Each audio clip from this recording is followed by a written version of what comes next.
Baik, kita mulai pertemuan pada hari ini. Assalamualaikum warahmatullahi wabarakatuh. Pada kesempatan kali ini, kita akan melanjutkan pertemuan kita pada kesempatan kali ini. Hari ini kita akan eh, membahas materi ya dengan topik karakteristik dan kinetika biologis tanah.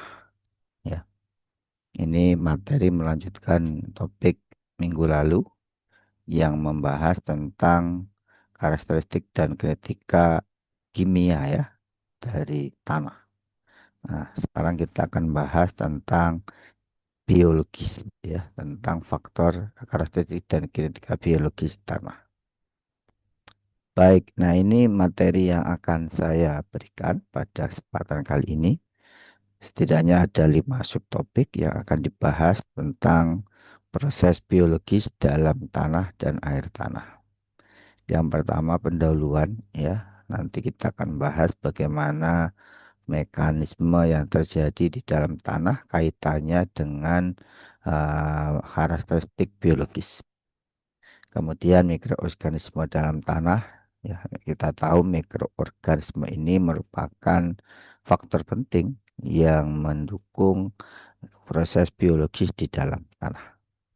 Kemudian bagaimana mikroorganisme itu bekerja secara efektif dengan membentuk sebuah konsorsium ya yang nanti akan kita sebut sebagai konsorsium mikroorganisme. Kemudian kita akan bahas tentang faktor-faktor yang mempengaruhi proses biologis mulai dari faktor lingkungan sampai nanti faktor internal dari mikroorganisme itu sendiri. Kemudian yang terakhir adalah tentang kinetika reaksi biodegradasi. Hmm. Nah, acuan dari buku yang kita gunakan adalah buku tulisan Otto Darmojo tentang pencemaran tanah dan air tanah yang diterbitkan oleh ITB Press ya. Sebelumnya ini mohon maaf saya tidak bisa muncul eh, video saya karena ada gangguan pada kamera di komputer saya. Baik, sebagai pendahuluan, ya ini sudah saya singgung minggu lalu bahwasanya di dalam tanah ya terdapat sesuatu sistem yang kompleks dengan melibatkan keterikatan berbagai macam reaksi, baik fisika, kimia maupun biologis. Nah, hari ini kita akan bahas tentang reaksi biologis khususnya ya, di mana pada karakteristik biologis ini mikroorganisme yang tadi saya katakan merupakan faktor penting dalam proses biologis di dalam tanah. Ini mampu melakukan namanya transformasi biotis, ya melakukan namanya transformasi biotis, ya terhadap kontaminan anorganik, ya dan juga biodegradasi. Jadi kalau kita pahami nanti dalam konteks eh, karakteristik dan kinetika biologis tanah itu ya kontaminan nanti bisa kita bandingkan kita bagi menjadi kontaminan anorganik dan kontaminan organik. Nah, untuk kontaminan anorganik ya mikroorganisme ini nanti dia melakukan namanya transformasi biotis. Sedangkan untuk kontaminan organik yang terjadi adalah biodegradasi. Ya, sesuai namanya biodegradasi berarti degradasi kontaminan yang melibatkan mikroorganisme melalui proses yang panjang dan kompleks gitu ya. Nah, ternyata tidak hanya mikroorganisme yang mampu melakukan transformasi zat kimia dalam tanah maupun air tanah, tetapi juga ada beberapa jenis hewan yang memang umumnya hidup pada tanah permukaan. Nah, kenapa kita ngomongin mikroorganisme maupun hewan-hewan ini? Ingat, kita ini mata kuliah polusi tanah dan air tanah. Fokus kita adalah bagaimana nanti kita melakukan eh, remediasi ya atau bioremediasi ya terhadap zat-zat kontaminan maupun polutan yang menggunakan mikroorganisme. Nah, oleh karena itu kita harus belajar tentang mikroorganisme ya dan juga beberapa jenis hewan yang hidupnya ya pada tanah permukaan. Seperti apa? Seperti cacing, ya, semut, ya, ada juga rayap dan juga ada antropoda ya. Antropoda ini adalah kelompok misalnya belalang dan seterusnya ya. Nah, di dalam memahami ya mikroorganisme maupun hewan-hewan tadi tentu kita butuh mempelajari yang disebut sebagai landscape biologi tanah. Di mana kalau kita lihat ya permukaan tanah ya atau mungkin lapisan yang lebih dalam nanti akan kita lihat berbagai macam jenis mikroorganisme maupun hewan-hewan tadi ya. Seperti mikroorganisme ya bentuknya mungkin kita sebut sebagai nematoda, flagellata, ya silata, amoeba dan seterusnya. Nah, ini yang nanti ini akan membentuk landscape biologi tanah. Nah, di dalam proses biologi ini tentu ya yang paling mungkin pernah kita pelajari dulu ya ketika masih SMA ya atau mungkin di biologi dasar ada istilahnya jaring makanan pada tanah. Di sini kita bisa lihat mulai dari level pertama ya, level kedua ya sampai mungkin level kelima dan level yang lebih tinggi misalnya. Ya, contohnya misalnya jari makan itu pada level pertama sebagai produsen ya ini proses yang terjadi adalah fotosintesis. Ya. Nah, makhluk hidupnya namanya fotosintesiser ya. Yang melakukan membantu proses fotosintesis misalnya. Ya. Nah, dari sini ya nanti ya eh, tanamannya ya baik itu tajuk tanaman maupun akar ya shoot and root ini ya kalau sudah dia mengalami penuaan ya akan terjadi dekomposisi bisa menjadi limbah residu ya dari berbagai makhluk hidup ini ya termasuk khususnya tanaman. Nah, ini disebut sebagai first level ya.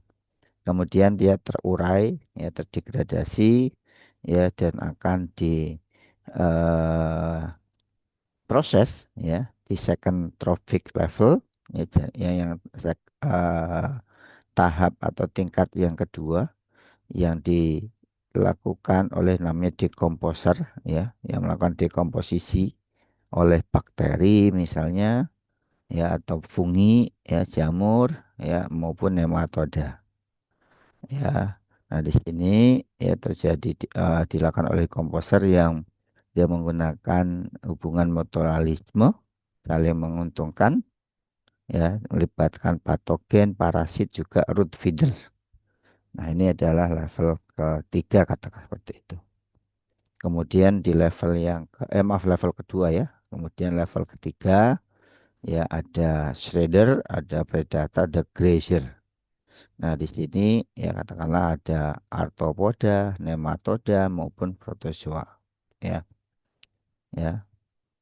Kemudian di level yang keempat ini lebih tinggi lagi, higher level predator. Jadi predator yang lebih tinggi, lebih besar ya. Ada arthropoda dengan ukuran lebih besar, nematoda dan seterusnya.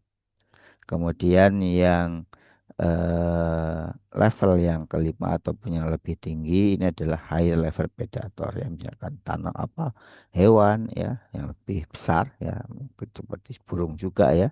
Jadi ini adalah jaring makanan yang terjadi di tanah ya. Kalau kita urutkan mulai dari level pertama sampai level kelima ataupun yang lebih tinggi. Nah, ini mikroorganisme dalam tanah ya. Konsepnya, prinsipnya ini yang harus kita pahami supaya degradasi kontaminan maupun zat-zat pencemar polutan. Ya, ini konsepnya. Jadi semakin banyak kandungan organik tanah dan juga oksigen, maka di situ ya akan semakin tinggi, semakin banyak pula jenis mikroorganismenya. Oleh karena itu, supaya kita memanfaatkan mikroorganisme untuk melakukan degradasi polutan ataupun kontaminan, maka kita harus memperbanyak kandungan organik tanah dan oksigen. Ya. Kemudian kelompok mikroorganisme dalam kaitannya dengan mobilitas zat pencemar adalah berbagai contoh, misalnya ada bakteri, ada jamur atau fungi, ada alga, ada protozoa. Ya. Nah, kita bahas satu-satu. Yang pertama bakteri. Bakteri ini ya secara morfologi ya memiliki ukuran antara setengah sampai 3 mikrometer. Umumnya berbentuk bulat ya ataupun ada juga yang tongkat, ada spiral. Mereka hidup di tanah yang memiliki kelembapan dan ketersediaan substrat yang cukup. Nah, bakteri yang penting ya dalam degradasi zat pencemar ya untuk melakukan degradasi ya, biodegradasi ya. Contoh bakteri yang digunakan adalah ini Pseudomonas ya, Pseudomonas, Nocardia, Mycobacterium, Antrobacter dan juga Bacillus. Nah, ini mohon diingat-ingat ya, jenis-jenis bakteri pendegradasi. Umumnya mampu mendegradasi senyawa hidrokarbon alifatik. Hidrokarbon ini ya semacam minyak ya, hidrokarbon mengandung hidrogen dan karbon. Ini kelompok ya yang biasa dipakai untuk bahan bakar hidrokarbon ya. Ya, nanti hidrokarbon itu ada alifatik, ada aromatik. Nah, ini yang bisa didegradasi umumnya adalah hidrokarbon alifatik. Nah, kemampuan mikroorganisme, khususnya bakteri ini telah dikembangkan dalam penanganan limbah organik, ya, seperti hidrokarbon dan pestisida melalui proses bioremediasi. Nah, ini ya, jadi proses untuk memperbaiki tanah yang terkontaminasi dengan menggunakan bakteri namanya bioremediasi. Nah, detail nanti bioremediasi akan kita bahas pada pertemuan berikutnya. Kita akan fokus pada bakterinya saja sekarang. Ya. Nah, ini mungkin contoh beberapa gambar yang mungkin bisa di-download, bisa dilihat dari web ya. Ini contoh-contoh bakteri ya, seperti ini bentuknya, seperti tongkat ya misalnya ya. Nah, ini tadi jenis-jenis bakteri ya pendegradasi hidrokarbon alifatik ada Pseudomonas, ada Bacillus cereus, ada Microbacterium, ada Acinetobacter, ada Rhodococcus dan ada Nocardia. Nah, kemudian yang kedua adalah jamur atau fungi. Ini kelompok ya pendegradasi dari jamur. Dia morfologinya berbentuk filamen panjang, memperbanyak diri melalui spora dan bersifat heterotropis. Ya. Kemudian wet rot fungi, ya ini salah satu jenis jamur namanya wet rot fungi dapat merombak lignin menjadi zat yang dapat didegradasi oleh bakteri. Ya, jadi tidak hanya satu ya misalkan tadi bakteri saja atau jamur saja, tapi kadang-kadang mereka bisa dimanfaatkan secara bersama-sama. Ya, karena yang funginya bisa merobak lignin, kemudian degradasi dilakukan oleh bakteri. Ya. Kenapa bisa merobak lignin? Karena dia mampu melakukan enzim peroksidase. Ya, peroksidase. Ya. Kemudian jamur mempunyai kemampuan hidup pada rentang pH yang luas. Ya. Artinya dia bisa hidup dengan nilai pH yang cukup luas rentangnya. Nah, kemudian yang ini ada namanya Basidiomycetes. Ini hidup di sekitar akar tumbuhan dan membentuk simbiosis dengan akar dalam membantu akar untuk menyerap atau menarik air tanah. Ini yang membantu akar ya, untuk akar. Ini beberapa contoh apa tampilan ya, kalau diperbesar ya jenis-jenis morfologi dari jamur ya bentuknya filamen panjang ya. Ya berarti ini ya panjang ya. Nah, ini beberapa jenis jamur yang bisa digunakan untuk melakukan degradasi zat pencemar di dalam tanah ya. Jadi ada yang nanti dibudidayakan ya atau di aklimatisasi ya seperti Aspergillus niger, Cunningamela elegans, Pestalosia, Neospora crassa ya, Tremetes versicolor dan Brecher candera. Cukup sulit ya mengejanya. Ya ini jenis-jenis bakteri ya. Maaf, jamur. Yang ketiga adalah alga. Alga ini hidup pada lingkungan dengan intensitas cahaya dan kelembapan yang cukup. Ini berperan dalam mengikat nitrogen dari udara dan melepaskan oksigen sebagai hasil asimilasi ke dalam tanah. Kemudian mampu mendegradasi kontaminan berbahaya yang mempunyai ikatan senyawa hidrokarbon. Ya, tadi ya ini juga sama. Jadi hidrokarbon ini sebagai senyawa pencemar. Ya, ini bisa didegradasi juga selain dengan bakteri dan fungi atau jamur, tapi juga bisa dengan alga. Nah, ini contoh-contoh alga ada Oscillatoria sp, ada Nostoc sp, ada Anabaina, namanya bagus-bagus nih ya, Anabaina sp, ada Cylindroteca, ada Ampora, ada juga Chlorella sorokiana. Nah, ini contoh-contoh alga. Ya. Baik, tadi tiga hal yang bisa kita klasifikasikan, kita gunakan sebagai bahan pendegradasi, mulai dari bakteri, jamur maupun alga. Nah, sekarang kita akan klasifikasi mikroorganisme ya berdasarkan berbagai kriteria. Ya. Yang pertama ada mikroorganisme sebagai sumber energi.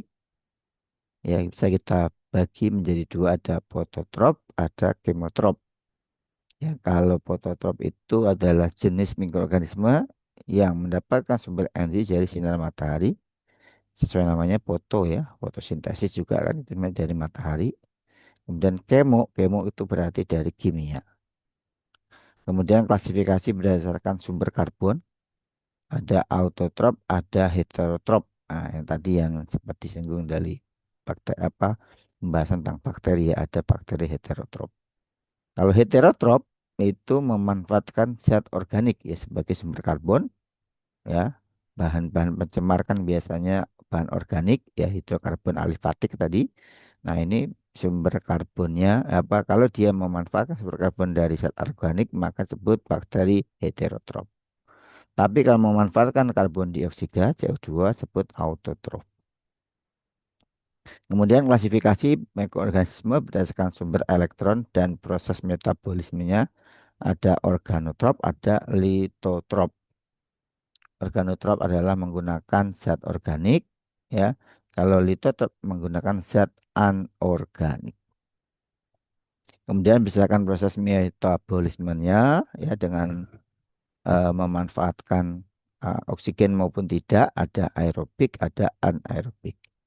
Aerobik berarti metabolismenya butuh kehadiran molekul oksigen dan dia bertindak sebagai elektron akseptor.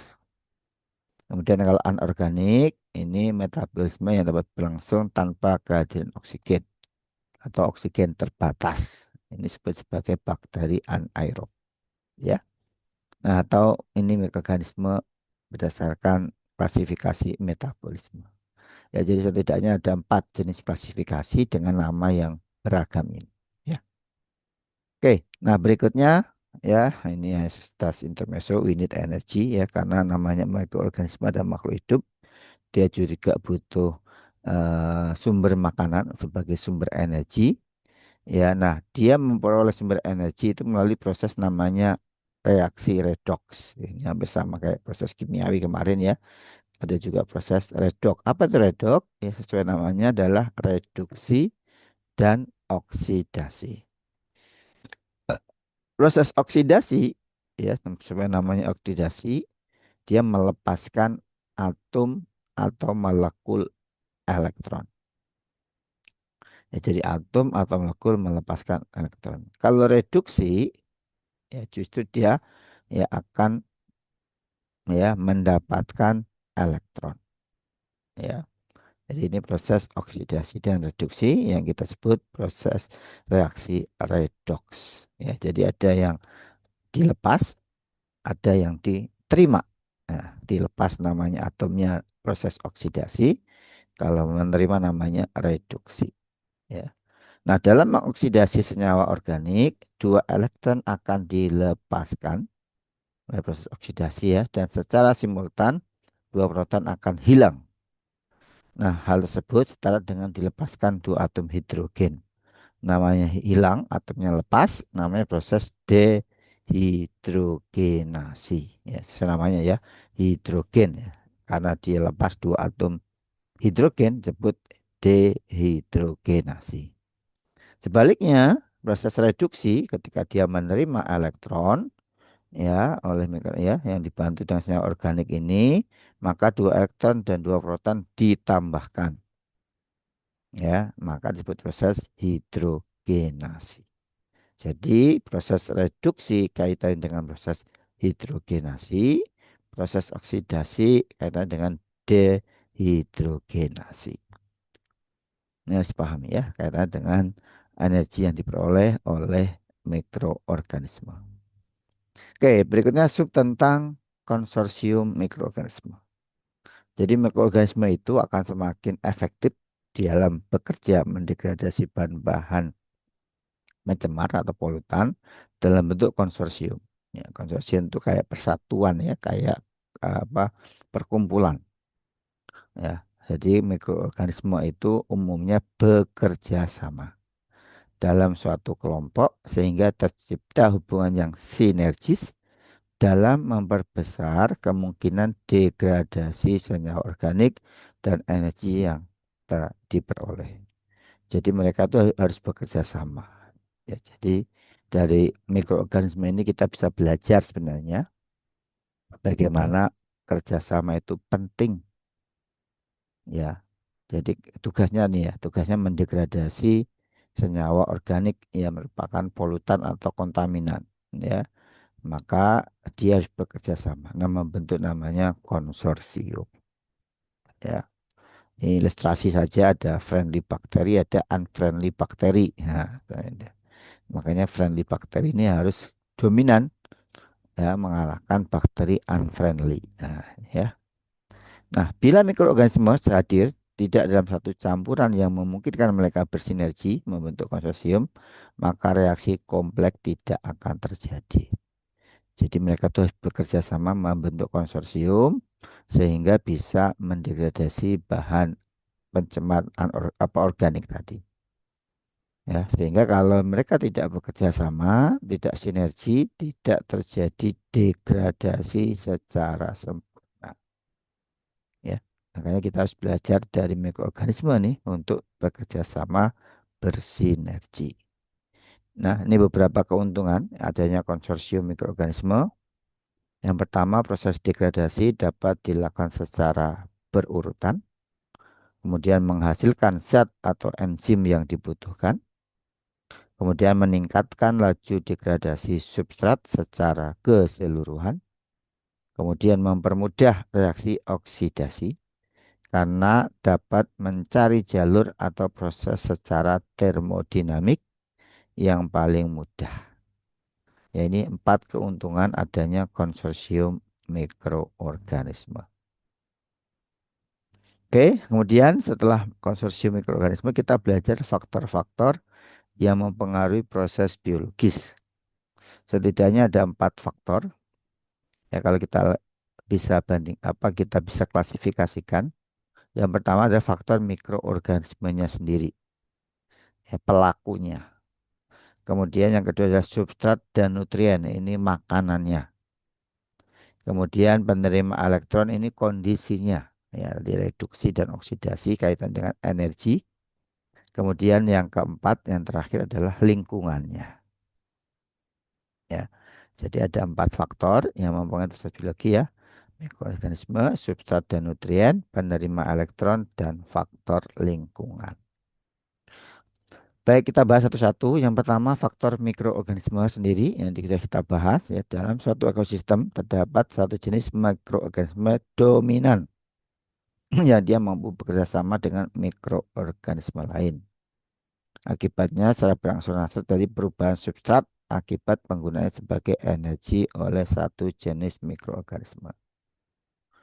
Kemudian perubahan substrat akan mempengaruhi komposisi spesies yang mampu memanfaatkan substrat yang ada. Dengan demikian, dominasi mikroorganisme akan bergeser ke arah jenis substrat yang paling sesuai dengan mikroorganisme yang ada. Ya, jadi ini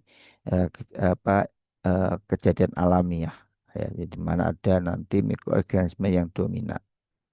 Ya, semakin banyak jenis mikroorganisme yang terlibat dalam proses degradasi tentu akan semakin banyak membuka jalur-jalur proses degradasi. Ya, semakin baik ya. Jadi semakin banyak mikroorganisme semakin baik. Meskipun nanti ya akan bergeser ya dengan satu mikroorganisme yang paling dominan ya. Tapi logikanya semakin banyak berarti semakin peluang untuk membuat jalur-jalur degradasi semakin banyak. Jadi semakin banyak mikroorganisme maka semakin bagus. Nah, gitu ya. Kemudian berikutnya kaitan dengan energi, ada penerima elektron, ini sudah kita bahas tadi, yang terjadi melibatkan reaksi redoks, ya, reduksi dan oksidasi. Semua reaksi transformasi biologis pada dasarnya merupakan reaksi redoks, ya, reduksi dan oksidasi yang melibatkan donor elektron dan asektor elektron. Jadi ada yang melepaskan, ada yang menerima. Melepaskan proses oksidasi, menerima proses reduksi. Nah, ini beberapa akseptor ya, yang menerima elektron ada O2, NO3 min, SO4, 2 min, dan CO2. Ya. Level energi ini beda-beda dari proses reaksi reduknya. Ya. Yang pertama adalah apa ini kalau kita lihat yang paling di atas ini proses aerobik, yang di bawah adalah anaerob. Ya. Jadi untuk nilainya, makanya reaksi reduksi dan oksidasi itu nanti ada apa nilainya dari minus ya ini 500 sampai 1000 ya. Ya, jadi energinya itu ini energi ya, declining quantity of energy release. Jadi energi, jumlah energi yang turun ya selama transfer elektron ya. Ini proses-prosesnya nanti ya. Ya, proses reduksi dan oksidasinya. Ya. Yang ketiga adalah substrat dan nutrien. Ya, ya. Substrat ini makanannya ya, dan tentunya makanannya sumber energi ya. Substrat diperlukan sebagai sumber energi dan sumber karbon, sedangkan nutrien diperlukan untuk pertumbuhan dan penggandaan sel. Kebutuhan mikroorganisme akan nutrien berkurang lebih sama dengan komposisi sel yang terdiri dari 4 elemen utama, yaitu karbon, hidrogen, oksigen, dan nitrogen ya. CHON ya. Semakin banyak jenis mikroorganisme yang terlibat dalam proses degradasi, semakin membuka jalur proses degradasi ya. Dan perlu substrat dan nutrien juga semakin banyak. Nah, itu ya. Oke, kemudian yang terakhir faktor lingkungan. Faktor lingkungan ini kondisi lingkungan seperti kelembapan tanah ya, dan juga temperatur tanah. Kelembapan tanah ini kelembapan yang rendah akan menghalangi aktivitas bakteri. Maka kalau tanah kering, ini bakteri kurang optimum ya karena menghalangi gerakan sel dan reaksi metabolisme. Kelembapan yang tinggi menyebabkan tanah menjadi tergenang ya. Jadi kalau jenuh ya, sehingga transfer oksigen menjadi terbatas. Jadi terlalu kering tidak bagus, terlalu basah juga tidak terlalu bagus. dan mengakibatkan kalau basah ya tergenang ini lingkungan tanah menjadi anaerob, ya artinya limited oksigen atau terbatas oksigennya. Kelembapan tanah yang mengandung kurang lebih 15% kandungan air, kondisi optimal bagi perkembangan mikroorganisme. Ya ini kadar ini secara umum aja ya. 15% kandungan air yang bagus ya, tengah-tengah lah ya. Kemudian temperatur, peningkatan temperatur akan meningkatkan aktivitas mikroorganisme dan laju reaksi. Ya, ini sama dengan pertemuan minggu lalu. Bagaimana temperatur mempengaruhi proses kimiawi ya. Ini pun juga sama ya. Temperatur juga mempengaruhi proses laju reaksi dan juga aktivitas mikroorganisme. Suatu peningkatan temperatur sebesar 10 derajat Kelvin dapat meningkatkan laju reaksi hingga 2 kali lipat. Nah ini ya, jadi semakin cepat ya, ya kalau suhunya semakin tinggi. Meskipun tentu ada batas suhu maksimal ya, karena semakin tinggi juga nanti bisa memperlambat ya ketika melebihi batas ya. Temperatur optimum bagi hampir semua mikroorganisme yang hidup dalam tanah umumnya adalah 10 sampai 40 derajat Celcius. Ya, ini batas interval. Kalau tadi 15% kandungan air, ini suhu optimumnya. Ya. Kemudian pH. pH mempengaruhi kemampuan fungsi sel seperti transport melalui membran sel, keseimbangan reaksi yang terkatalis oleh enzim. Kisaran pH yang optimum untuk mikroorganisme hidup itu dari 5 sampai 10. Kemudian yang keempat, kandungan garam dalam larutan air tanah. Ini nanti akan mempengaruhi tekanan osmosis dari larutan air tanah atau kelembapan yang ada. Perubahan tekanan osmosis ya akan mempengaruhi fenomena transport substrat dan atau nutrien melalui membran sel. Ya, ini faktor keempat. Oke. Nah, sekarang ya, kita sedang bahas faktor-faktor yang mempengaruhi proses mikroorganisme bekerja di dalam tanah. Nah, sekarang kita analisis kinetika ya, sama kayak minggu lalu. Kalau minggu lalu kita bahas tentang proses berkurangnya konsentrasi ya bahan-bahan senyawa kimia pendegradasi. Nah, sekarang kita bahas kinetika reaksi biodegradasi. Mengapa kita perlu belajar analisis kinetika biodegradasi? Ya, setidaknya ada 4 atau 3 ya hal yang menjadi ya penting ya belajar kinetika. Yang pertama dapat mengkarakterisasi setiap saat konsentrasi senyawa kimia yang tersisa pada tanah. Kemudian yang kedua memberikan rekomendasi berupa prediksi level lingkungan pada saat ini dan kemudian hari. Kemudian yang ketiga dan mengeliminasi adanya kontaminan berbahaya. Ya, sebelum nanti memasuki komponen lingkungan yang rentan. Ya, jadi ini ada 3 hal mengapa kita harus belajar kinetika biodegradasi. Nah, sebenarnya kita belajar apa sih kinetika biodegradasi? Kita akan mempelajari perilaku pertumbuhan bakteri. Ya, pertumbuhan bakteri lebih mengacu pada peningkatan semua komponen di dalam sel sehingga menghasilkan suatu peningkatan ukuran sel dan pembelahan sel. Kecuali mikrobia yang dia membentuk filamen dan terjadi peningkatan jumlah individu di dalam populasi. Pada umumnya ini proses pertumbuhan bakteri itu dia memperbanyak diri dengan membelah biner sehingga pertumbuhan dapat diukur dari bertambahnya jumlah sel. Ya, jadi indikator pertumbuhan bakteri itu adalah jumlah sel. Waktu yang diperlukan untuk membelah diri atau memperbanyak diri dengan membelah diri ini dari 1 sel menjadi 2 sel sempurna disebut sebagai waktu generasi. Ya, ini harus dipahami nih, ada istilahnya waktu generasi. Sedangkan waktu yang diperlukan oleh sejumlah sel atau massa sel menjadi 2 kali dari jumlah ya semula disebut sebagai doubling time. atau waktu penggandaan. Ya. Nah ini ya kalau kita lihat dari fase pertumbuhan bakteri ya seperti ini ya. Ya.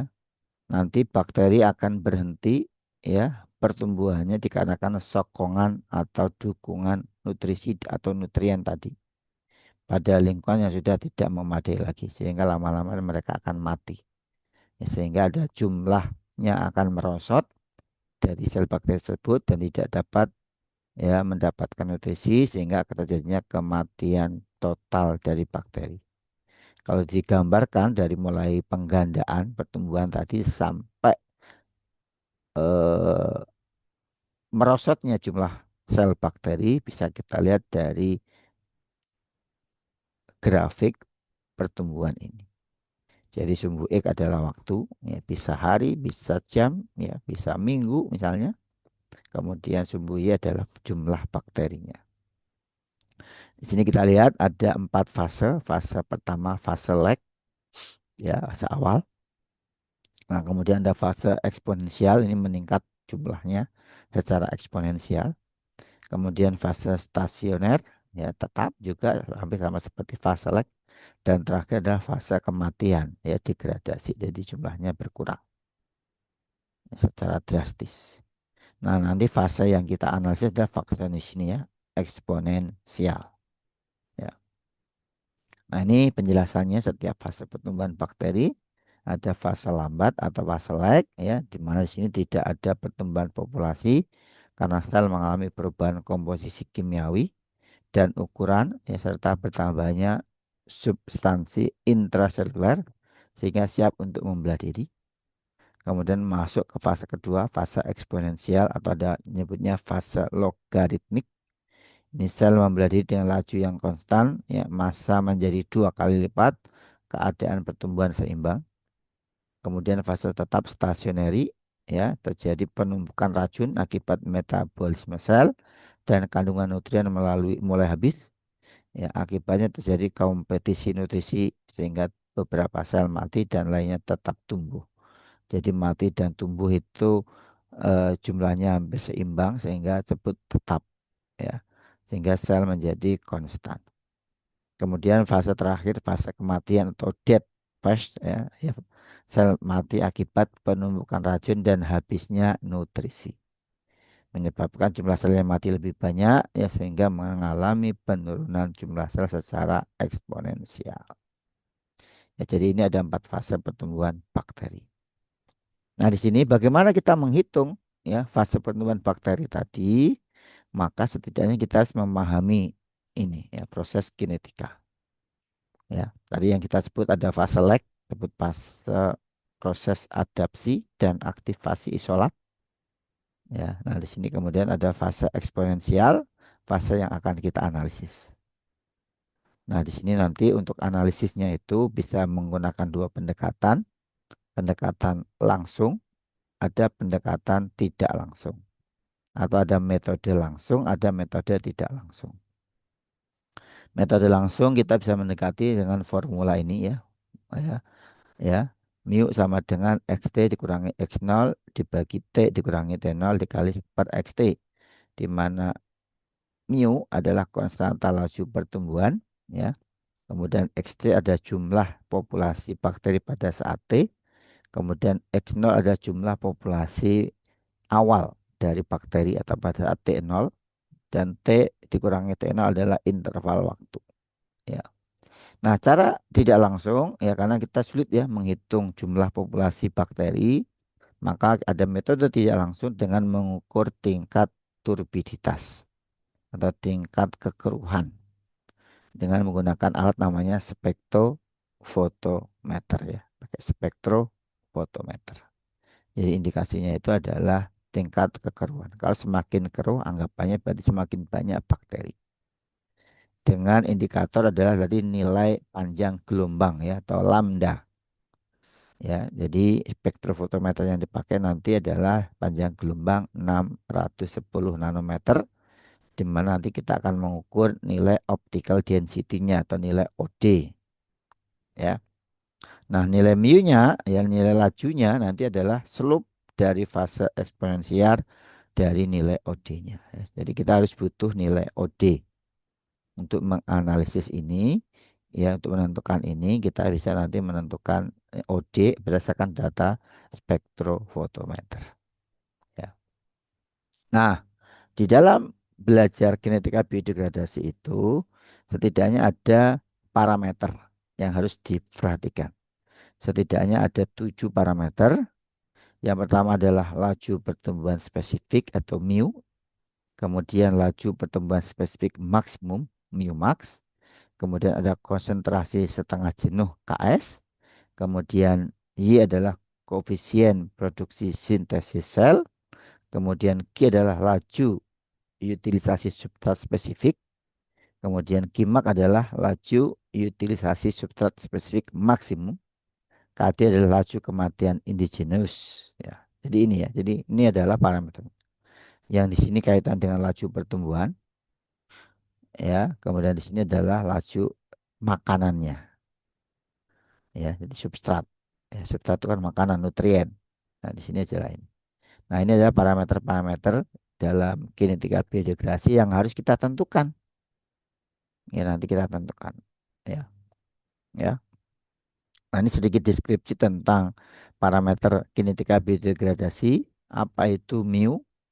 Mu adalah pertambahan jumlah massa sel melebihi dari inokulum asalnya yang dilihat berdasarkan jumlah sel atau turbiditas.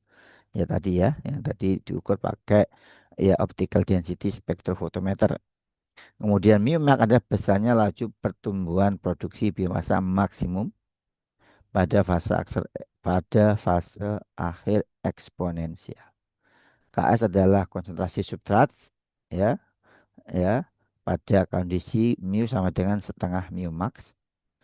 Y adalah produksi biomasa yang terbentuk per unit substrat yang tersisa ketika seluruh energi digunakan untuk sintesis.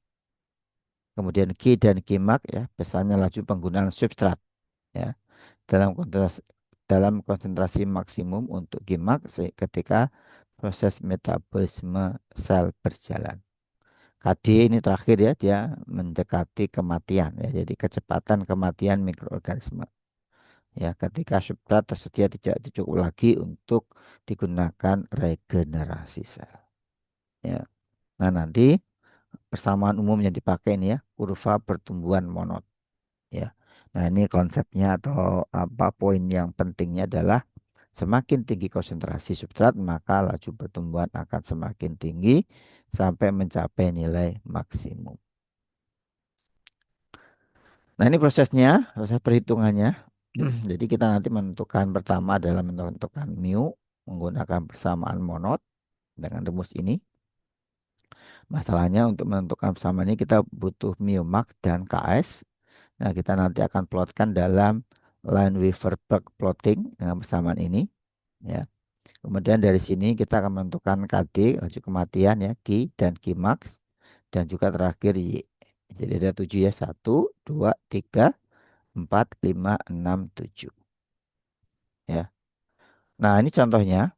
Ini saya akan beri contoh nanti bagaimana menentukan parameter kinetika biodegradasi ini dengan contoh ya supaya mudah difahami. Ya, ya. Jadi mungkin saya akan eh, jelaskan. Ini ada kasusnya dari penelitian ya proses isolasi bakteri ya didapatkan kurva dominan ya kita pakai ya bakteri namanya Pseudomonas butida. Nah, kita lihat bagaimana pertumbuhan dari bakteri selama 12 jam dengan mengukur tingkat kekeruan atau turbiditas menggunakan spektrofotometer dengan panjang gelombang 610 nanometer. Nah, ini nilainya, nilai OD-nya, optical density-nya selama 12 jam. Ingat, selama 12 jam ini ada fase eksponensial, ada lag, ada fase kematian. Nah, yang tadi kita amati ya adalah fase eksponensial. Ya, dari nilai optical density yang berbeda-beda mulai dari 0,1 sampai 0,7 ya setiap 0,1 ya optical density-nya nilainya beda-beda. Nah, nilai yang dikasih garis gelap ini, ya, dikasih warna agak gelap ini, ya, dengan background agak gelap ini, inilah nilai yang nanti akan kita analisis. Ya, nilai yang akan kita analisis. Oke, ya. Nah, tugas kita adalah menentukan 7 parameter kinetika biodegradasi. Mulai dari mu ya sampai KD tadi ya. Jadi kita menentukan 7 parameter kinetika biodegradasi. Oke, mungkin saya akan beralih pada slide apa yang lain yang saya siapkan. Ya, saya stop dulu.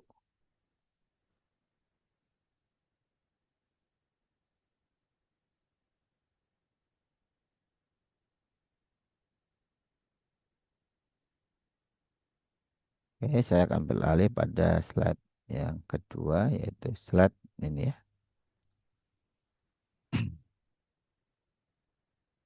Oke, ya ini slide-nya. Ya, masih ada 11 slide penjelasan. Ya, jadi ini saya jelaskan status kinetika biodegradasi. Ya, tadi tahapannya ya berdasarkan urutan ya yang kita analisis adalah ketika dia naik ya, ketika dia naik secara eksponensial ini. Ya, kita akan menentukan mu max, Ks, Kd, K max dan Y. Ya, oke. Nah, ini tadi kasusnya ya. Kita punya kasus, punya data seperti ini dari hasil eh, pengukuran menggunakan spektrofotometer. Ya, jadi kita kan nggak tahu jumlah bakterinya ya. Kita hanya punya data OD, optical density, nilainya ini ya. Nah, ini yang kita kasih warna gelap, yang lebih gelap, backgroundnya ya agak ke apa coklatan ini ya. Ya, ini adalah yang akan kita analisis. Oke, kita punya data-data ini. Oke, yang kita cari adalah mu, y, mu max, ks, kd, ki, dan kimak. Ya, ada 7 parameter atau koefisien biodegradasi. Oke, yang pertama penentuan mu, laju pertumbuhan spesifik. Jadi data yang ada ini, ya, data yang ada ini, ya, kita lihat di sini ada T waktu dan ada nilai optical density-nya pada 0,1 ya, nilai 0,7 sampai 1,4 ini. Bagaimana caranya? Kita plotkan nanti di mana ini adalah sumbu X, ini sumbu Y. Ya. Nah, di sini yang disebut sebagai mu ya untuk 0,1 itu adalah slope atau gradien ya antara X dan Y. Ya, jadi kita punya nanti ada 7 gradien ya, atau ada 7 nilai mu slope-nya. Nah, ini ya, ya ini slope-nya ya. Setelah kita plotkan dalam eh, grafik, kita punya nilai slope atau gradien untuk setiap kolom ini ya. Ya, ada 0,081, 0,06 ini adalah nilai slope-nya ya. Yang ketemu mu sama dengan 1/J ya. Nah, kemudian yang kedua menentukan Y, koefisien produksi sintesis sel. Gimana caranya? Kita cari nilai maksimum masing-masing pada nilai optical density. Nah, tadi kan kita sudah punya ya nilai yang paling maksimum di sini, yang tadi kita kasih warna gelap di sini maksimum yang paling akhir ya. Nah, ini ya, ya, ini yang maksimumnya, nilai maksimumnya. Ya, ini memang kita lihat ini ada lebih tinggi lagi ya, tapi ingat yang kita analisis itu yang kita kasih warna apa namanya gelap ya, karena kita menganggap ini fase eksponensialnya yang kita analisis. Nah, bagaimana menentukan ini ya tentu kita butuh pengalaman ya. Kita sudah tentukan ini adalah nilai maksimumnya ya. Nah, nilai maksimum. Nah, kita maksimum nanti kita buat ya kita pilih ya ini nilai maksimumnya.